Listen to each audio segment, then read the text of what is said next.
أعوذ بالله من الشيطان الرجيم. بسم الله الرحمن الرحيم. فإن طلقا فلا تحل له من بعد حتى تنكح زوجا غيره. فإن طلقا فلا جناح عليهما أن يتراجعا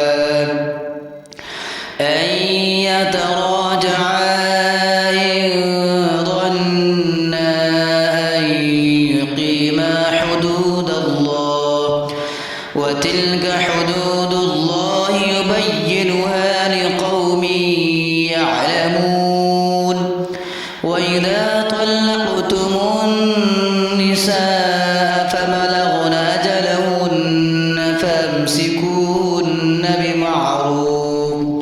بمعروف أو سرحوهن بمعروف، ولا تمسكوهن ضرارا لتعتدوا، ومن يفعل ذلك فقد ظلم نفسه. ولا تتخذوا آيات الله هزوا واذكروا نعمة الله عليكم وما أنزل عليكم من الكتاب والحكمة يعظكم به، واتقوا الله واعلموا أن الله بكل شيء عليم. وإذا طلقتم النساء فبلغن أجلهن فلا تعضلوهن أن ينكحن أزواجهن إذا تراضوا بينهم بالمعروف، ذلك يوعظ به من كان منكم يؤمن بالله واليوم الآخر، ذلكم أزكى لكم وأطهر، والله يعلم وأنتم لا تعلمون.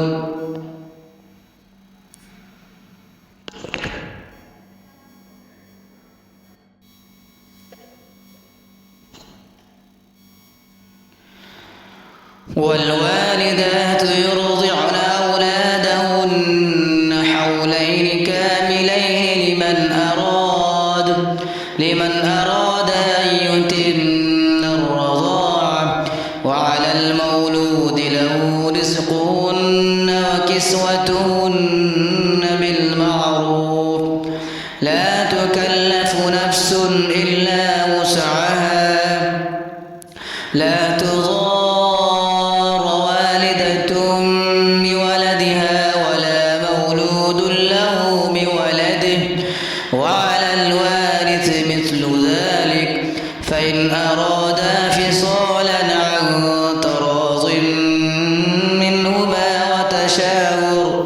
وتشاور فلا جناح عليهما. وإن أردتم أن تسترضعوا أولادكم فلا جناح عليكم إذا سلمتم ما آتيتم بالمعروف، واتقوا الله واعلموا أن الله بما تعملون بصير. والذين يتوفون منكم ويذرون أزواجا يتربصن بأنفسهن 4 أشهر وعشرا، فإذا بلغن أجلهن فلا جناح عليكم فيما فعلن في أنفسهن بالمعروف، والله بما تعملون خبير. ولا جناح عليكم فيما عرضتم به من خطبة النساء أو أكننتم في أنفسكم علم الله أنكم ستذكرونهن ولكن لا تواعدوهن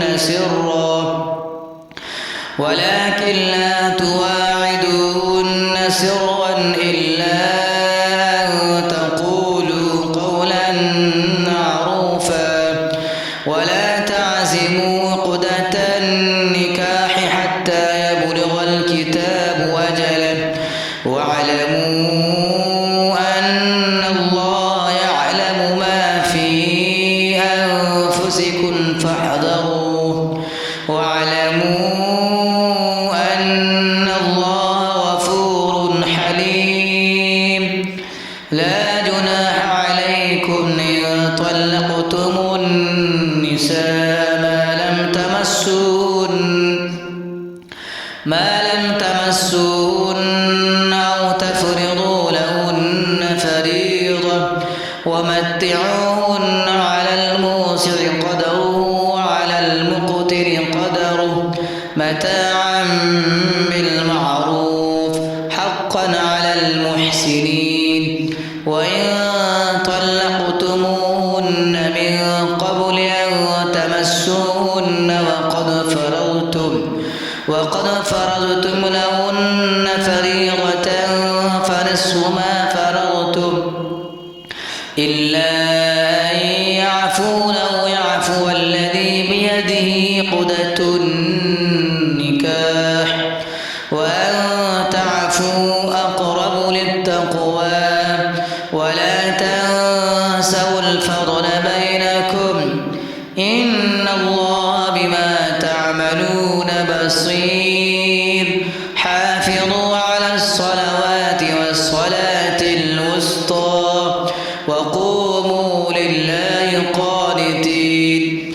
فإن خفتم فرجالا أو ركبانا فإذا أمنتم فاذكروا الله كما علمكم ما لم تكونوا تعلمون.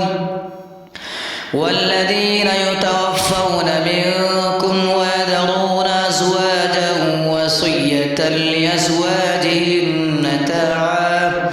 لأزواجهن متاعا إلى الحول غير إخراج فإن خرجن فلا جناح عليكم فيما فعلن في أنفسهن من معروف والله عزيز حكيم. وللمطلقات متاع بالمعروف حقا على المتقين. كذلك يبين الله لكم آياته لعلكم تعقلون. ألم تر إلى الذين خرجوا من ديارهم وهم ألوف حذر الموت فقال لهم الله موتوا ثم أحياهم إن الله لذو فضل على الناس ولكن أكثر الناس لا يشكرون.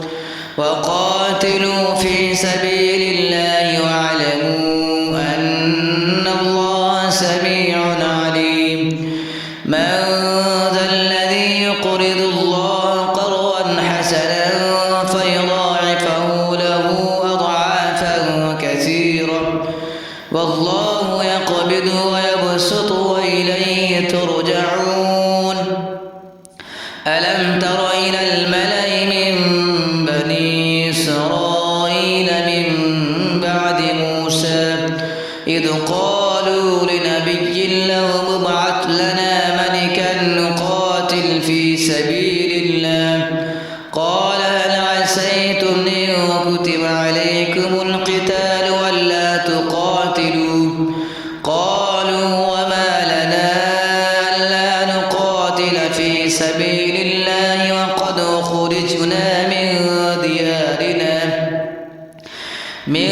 ديارنا وأبنائنا فلما كتب عليهم القتال تولوا إلا قليلا منهم والله عليم بالظالمين.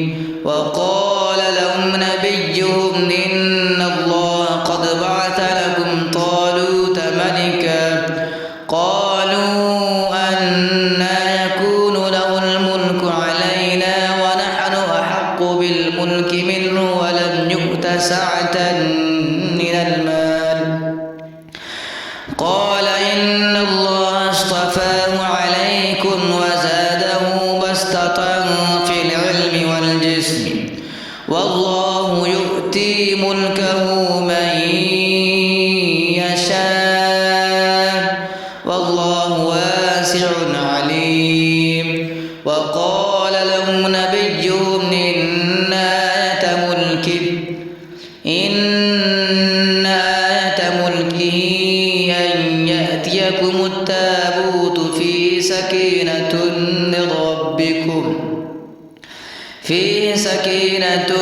من ربكم وبقية مما ترك آل موسى وآل هارون تحمله الملائكة إن في ذلك لآية لكم إن كنتم مؤمنين. فلما فصل طالوت بالجنود قال إن الله مبتليكم بنهر فمن شرب منه فليس مني ومن لم يطعمه فإنه مني إلا من اغترف غرفة بيده فشربوا منه إلا قليلا منهم فلما جاوزه هو والذين آمنوا معه قالوا لا طاقة